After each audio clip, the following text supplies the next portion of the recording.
Hi, you're on the Reddit Confessions channel. It was under my coffee mug, not in an envelope, not even on the fridge. Just a folded napkin half soaked with condensation from my usual morning glass of orange juice. My name was scribbled on it like a careless afterthought. Corey, that's me. Corey Fletcher, the guy who buys bulk toothpaste, who says, "Yes, dear," like it's a full sentence, and who apparently gets life-altering news from napkins. Now I unfolded it slowly, thinking, maybe it was a grocery list or some weird cat meme she wanted me to see. But no, it just said, "Going out. Just dinner. Don't wait up." That's all. No love, Cassie, no emoji, not even a dash. Just those 5 words. I blinked at it for a solid minute before I even stood up. Just dinner. Since when does she need to tell me she's going out for just dinner? We weren't the check-in type of couple anymore. But this felt rehearsed, like she needed to get ahead of a question I hadn't even asked yet. I looked at the clock. 5:06 p.m. She must have left while I was taking out the trash. I didn't even hear the door close. You ever feel like the furniture in your house suddenly doesn't know you? That was me walking around the living room like a stranger, touching the back of the couch, staring at a framed wedding photo, like it was someone else's memory. It was from Asheville, 2012. Cassie in her white lace dress, me sweating through my rented tux. Both of us smiling like fools. The couch was too quiet, the air too still. I checked her side of the bathroom sink. Her favorite perfume was gone. So was the lipstick she only wore when she wanted to be noticed. I opened our shared calendar on my phone. Nothing scheduled. Then, against my better judgment, I pulled up our bank account. 2 hours earlier, Amore Ristorante Italiano, 168.44. My stomach dropped. She hated Italian. Said it made her bloated and sleepy. Said it was low-effort cuisine. But there she was, ordering $168 worth of just dinner from the exact restaurant where her ex-boyfriend took her on their third date. I only know that because she told me years ago when we were still in the oversharing phase. That napkin note suddenly looked like a resignation letter. So I started packing. Not because I had proof, not because I wanted to be dramatic, but because I'd spent too many nights staring at ceilings, wondering if I was just a pit stop until something shinier came along. I started folding her things like I was wrapping breakable glass. I packed her toothbrush, her travel bag, even the book she never finished. I lined up the bags by the front door like soldiers waiting for orders. Then I waited. At 9:37 p.m., headlights washed over the living room wall. At 9:39, the door opened, and at 9:40, Cassie froze. She didn't say anything at first, just stood there, wine-red heels in her hand, eyes darting between the bags and the napkin she'd forgotten, the one she left behind. I picked it up, held it out gently, and said, "Dinner's over. So's the marriage." When Cassie walked in and saw her bags lined up like a silent jury, she didn't even drop her keys. She just stared at them like she was trying to remember if they were hers. I held up the napkin. Her eyes flicked to it, then to me, and that's when I saw it. Not guilt, not fear, but irritation. Like I just spilled coffee on the rug, and she didn't have time to clean it up. "Sigh," she said in that flat, patronizing tone she used when I misplaced the remote. "You're overreacting." Overreacting? I held up my phone without unlocking it and said, "You really spent $168 on rigatoni and wine with Jenna." Her mouth opened, then closed again. It was subtle, but it was enough. I used to adore the way she blinked when she was nervous. Now I felt sick to my stomach watching her do it. "I told you," she said carefully. "It was just dinner." I laughed. I actually laughed. It came out high-pitched and pathetic, like I was losing air. "Cassie, you hate Italian food. You said, and I quote, 'If I wanted to feel like a soggy balloon, I'd eat lasagna in bed.'" Her face went pale. She probably didn't remember saying that, but I did. I remembered everything. That's the curse of being the one who cares more.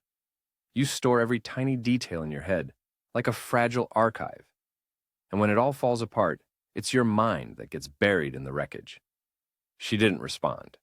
Instead, she walked over to the bags and slowly unzipped one, like she was checking to make sure I didn't pack it wrong. I watched her pull out her charger, her lip balm, and a hoodie I'd folded just so. Her hands trembled, but her mouth stayed calm. "You didn't have to do all this," she muttered. That's when I snapped. "Did he drive you home?" I asked quietly. "The guy who loves overpriced wine and your lipstick?" She looked up sharply. "What are you even talking about?" I stepped forward and opened the trash can. On top was the cork from a bottle of Emerald, the same wine that had been charged to our joint card. She knew I hated that wine, said it tasted like burnt raisins. She once said it was for people who pretend to like pain. And now it was in our trash. "Tell me who he is," I said. "Tell me if it was worth it."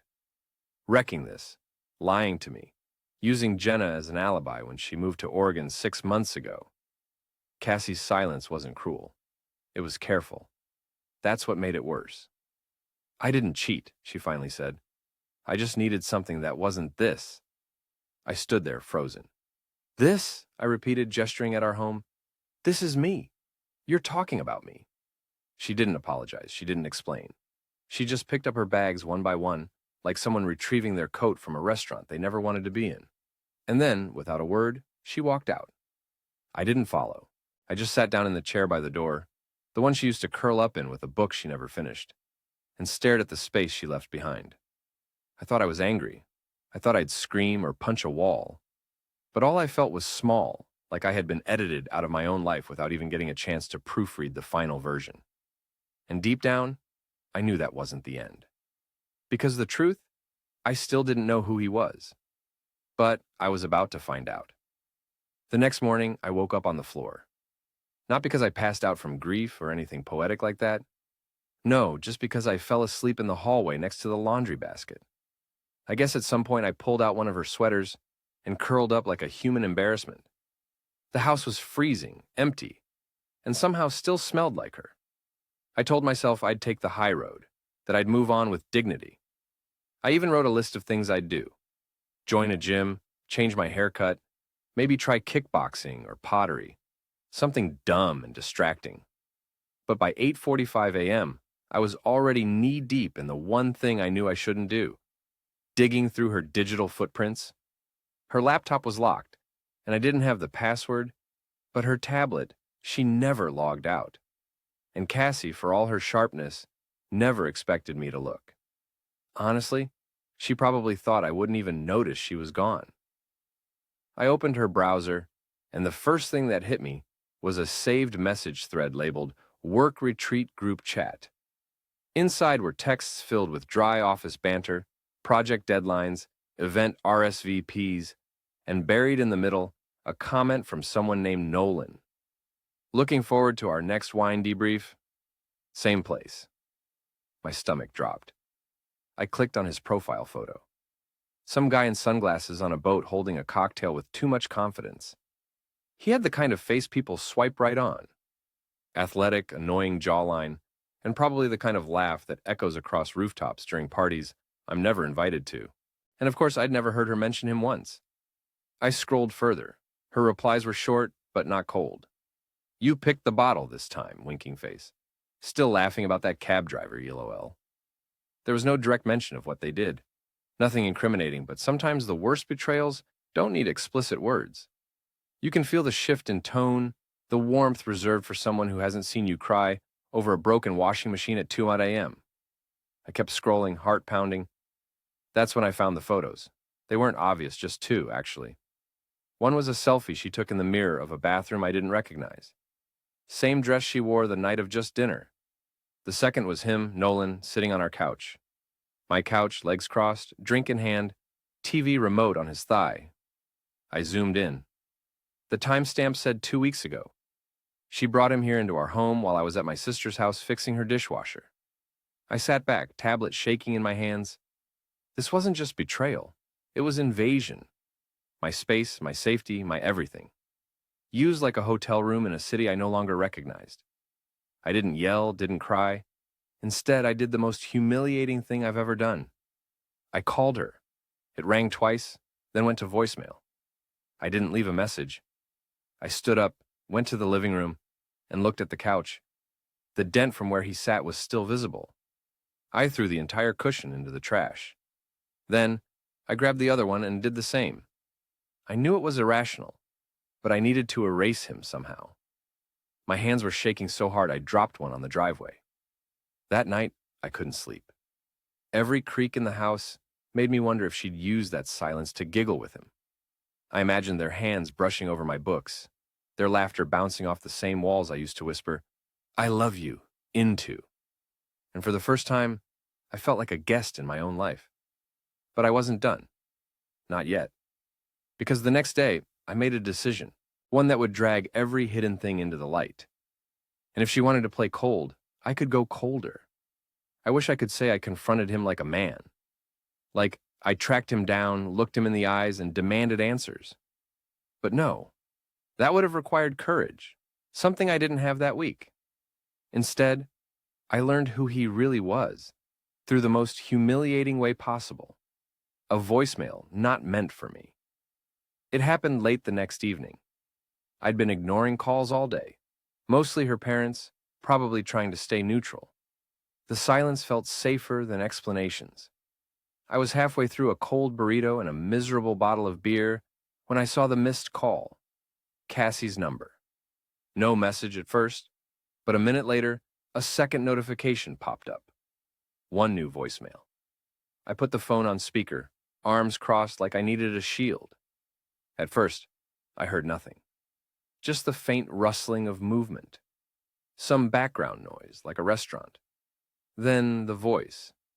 A guy's voice. Low, confident, too casual.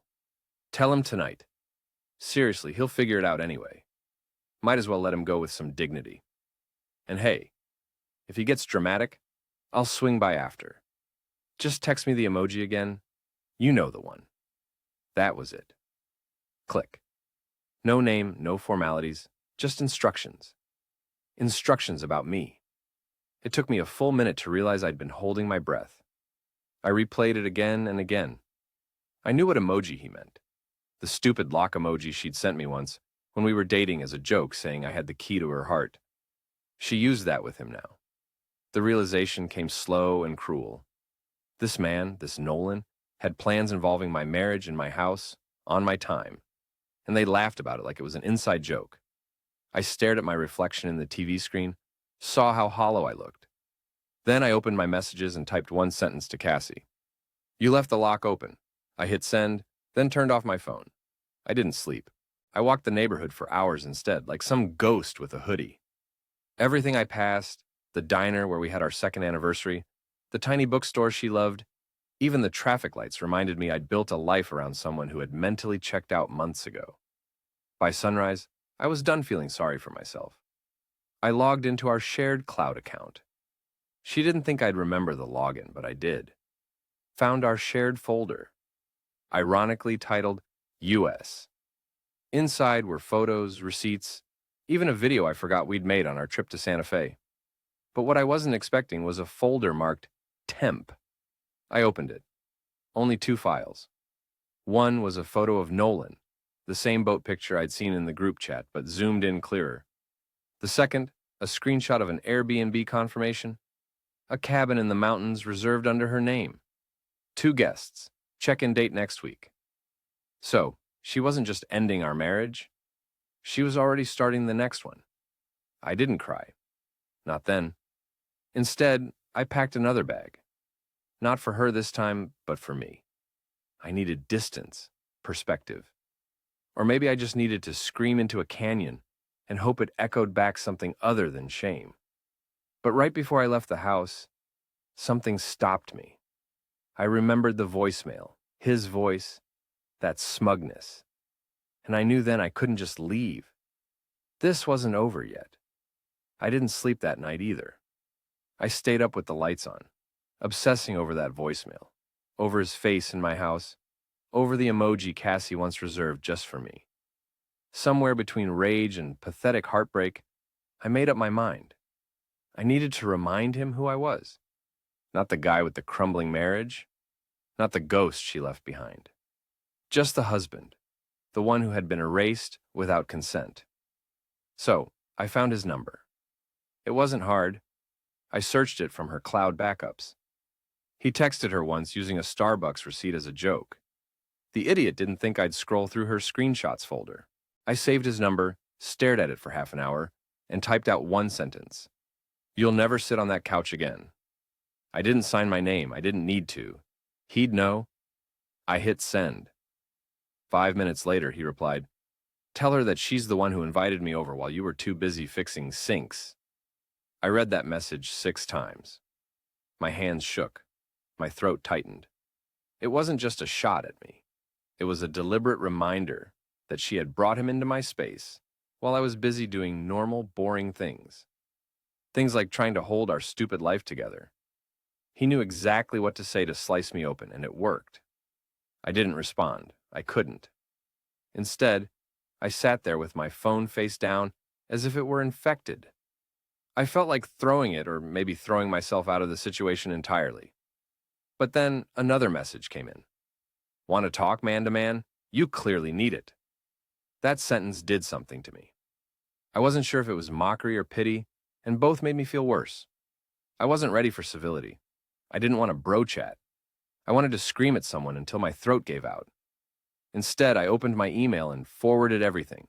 Screenshots, voice memo, even the Airbnb reservation, to myself. I made a folder, labeled it Reality. I needed to see it that way. Not a breakup, not a misunderstanding, just reality. But then came the twist. I got a message the next morning from someone else. Cassie's friend Molly. We hadn't spoken in months, maybe longer. She messaged me on Facebook of all places. "Hey, Corey, I know it's not my business, but I just wanted you to know. Cassie's not who she's pretending to be. There's stuff you don't know. Check your email." Heart pounding, I opened the inbox. She'd sent me a file, photos, screenshots, chat logs.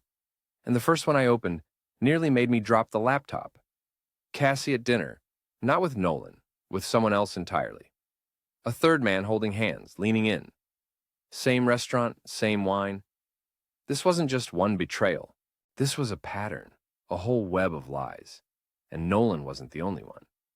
Molly's final message read, "He's just the one you found, but she's been spiraling for a year. I thought you should know the full truth before you blame yourself." And that's when something clicked. All the nights she stayed late. All the times she said she was emotionally drained and needed space. All the cold shoulders. It wasn't about stress or routine. It was about detachment. A quiet, strategic exit. One she started long before I saw the signs. So I didn't text Nolan again. I didn't need to because suddenly he wasn't the problem. She was, and now it was time to talk to her. Not to beg, not to scream, but to end it the way she never gave me the courtesy to do, face to face, truth in hand. I asked her to meet at the cafe near the park. Not because it was neutral ground or symbolic or anything poetic like that. Honestly, I picked it because it was public enough that neither of us could start yelling. And they made the only muffin she used to pretend not to laugh at. I sat at the table with a folder in front of me, printed screenshots, receipts, and the voicemail transcribed on paper. It felt theatrical, but I needed something to hold in my hands when everything else was slipping through my fingers. Cassie walked in 10 minutes late, wearing sunglasses, even though it was cloudy. She sat down across from me like it was a business meeting, not a marriage unraveling. No apology, no small talk, just crossed legs and that fake calm exhale she always did when she was pretending to be the rational one. "So," she said, brushing invisible dust from her knee, "you wanted to talk?" I slid the folder across the table. She didn't even touch it. "I know about Nolan," I said quietly. "And Jason and the Airbnb?" Her jaw twitched for half a second. Not surprise, irritation. Like I'd ruined her weekend plans. "Look, Corey," she said. "I knew this was coming eventually. You've been looking for an excuse to play the victim for years." That hit harder than I thought it would. I leaned back, heart pounding, fingers pressed against the side of my coffee cup, just to feel something grounded. "Play the victim?" I repeated. "You lied, Cassie. You brought strangers into our home. You made me believe I was going crazy for asking questions. And I didn't even yell. I folded your bags. I packed your snacks. She finally looked at the folder. Her hand hovered over it, then pulled back. It wasn't about them, she said. It was about feeling alive again. You don't make me feel anything anymore. That sentence punched the air out of my lungs. I stared at her, blinking, hoping she'd soften it or take it back, but she didn't. She sipped her drink like we were chatting about the weather. You used to laugh, she added. Now you just mope and fix things and sigh a lot. I was holding everything together, I muttered. You were exhausting, she said flatly. That was it, the nail in the coffin. She wasn't sorry. She wasn't ashamed. She had rewritten the story so well in her head that I was the inconvenience. I was the emotional burden she wanted to unsubscribe from. I stood up slowly. She watched me like I was being dramatic again, like I tripped over my own feelings on the way out. But before I left, I said one last thing. You didn't just kill the marriage, Cassie. You buried it, danced on the grave, and invited strangers to the funeral. She didn't flinch. She actually smirked. And that smile, not the one I fell in love with, but the one she reserved for manipulation, followed me out the door like a shadow. I got into my car, sat there for 20 minutes, and didn't start the engine. Not because I didn't know what to do next, but because I finally realized she never loved me the way I loved her. Not really. She loved the idea of me, the safety net, the audience. But I was done being the background character in her performance. I drove home, not to sulk, but to begin again without her. 3 days passed without a word from Cassie. No texts, no emails, no sudden calls in the middle of the night begging to explain. I thought I'd be relieved, but it only made everything more surreal. Like she vanished into a different reality where our marriage never happened. Meanwhile, I was still in our house, staring at the dent in the carpet where her suitcase sat. Every room smelled like absence. I spent the days in a fog, alternating between deleting photos of us and obsessively checking my phone in case she reached out. It was pathetic. I knew it. But no matter how much I tried to convince myself I was ready to move on, there was always this microscopic hope that maybe, just maybe, she'd come back with a tear-streaked face and a genuine apology. Instead, on the third evening, someone knocked on the door. I assumed it was a delivery or a neighbor. I hadn't ordered anything, but I hadn't exactly been thinking clearly either. I opened the door, half distracted, and froze. It wasn't Cassie, it was Nolan. He was taller than I expected. Smug like always, but in person it was worse. He didn't flinch. He just raised a brow and offered me a lazy smile, like we were old college buddies bumping into each other at a gas station. You look rough, he said. Mind if I come in? I blinked. Why would you even think that's an option? He shrugged and leaned against the doorframe. Because I figured we should talk like adults. Cassie's done pretending, and I thought it'd help you if you heard some of it from me. The unfiltered version. The unfiltered. I started to laugh. It wasn't joyful. It sounded like something tearing apart in my throat. You slept with my wife in my house, and now you want to have coffee and a closure talk like we're on a therapy podcast? He didn't move. She said you'd be dramatic. That did it. I stepped out, closing the door behind me. I didn't want him seeing the inside of my home again. Not even a sliver. Say what you came to say, I muttered. He exhaled like I was inconveniencing him. She never hated you. You know, she just felt like you gave up on yourself a long time ago. She said that? No, but I know what she said after every dinner with you. He replied, how you'd sigh more than you spoke. How you always looked tired. How she wanted someone who made her feel light again. I clenched my fists so tightly my nails dug into my palms. He looked me up and down. You want to be mad at someone? Be mad at the version of yourself you let rot. And with that, he turned and walked away like he just delivered a speech that set me free. But he was wrong. Because as much as I hated him, as much as I wanted to believe he was a symptom of Cassie's betrayal, something inside me whispered that part of what he said wasn't a lie. And that hurt more than anything. The morning after Nolan showed up, I stood in the living room for a long time, just looking at the quiet mess she left behind. A pair of earrings still on the side table, one of her jackets hanging on the back of the kitchen chair. A half-used bottle of shampoo in the shower that still smelled like lavender and lies. For a while, I debated burning it all, but I didn't. Not out of nostalgia, out of peace, because I realized something. As I packed her final box, I was done letting bitterness narrate my story. I boxed up the rest of her things, even the little trinkets I once thought were sacred. There was something almost meditative about it. Like each item I placed inside the cardboard was a piece of weight being lifted off my chest. When I sealed the last box with tape, I wrote 2 words on top in black marker. Never again. I texted her to pick it up. No emotion, no bait, just the address and the time. She never replied. But that night when I got back from walking Elmo around the block, the box was gone. That was it. That was our final exchange. And for the first time in weeks, the silence in the house didn't feel like punishment. It felt like clarity. Over the next few days, I started doing something weird, smiling. Not because I forgot everything that happened, but because I could finally breathe without second-guessing every inhale. I went to the barber shop and cut off the hair she once begged me to keep long. I joined a writing class. I even signed up for a pottery course. Yeah, I know, cliché. But when your life gets shattered, sometimes shaping clay into something new makes you believe you can do the same with yourself. Last week, I passed by the restaurant. The restaurant? The one where she had her just dinner. I didn't flinch, didn't look away. I just kept walking straight past it, straight toward a life I now knew had nothing to do with her. And you know what? I'm not angry anymore.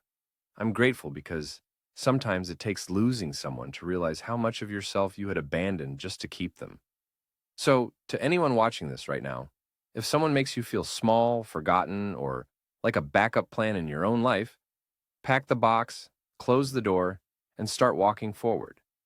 Not for revenge, not for answers, just for yourself. Which part of this story hit you the hardest or reminded you of something from your own life? Share it in the comments. You never know who else needs to hear it.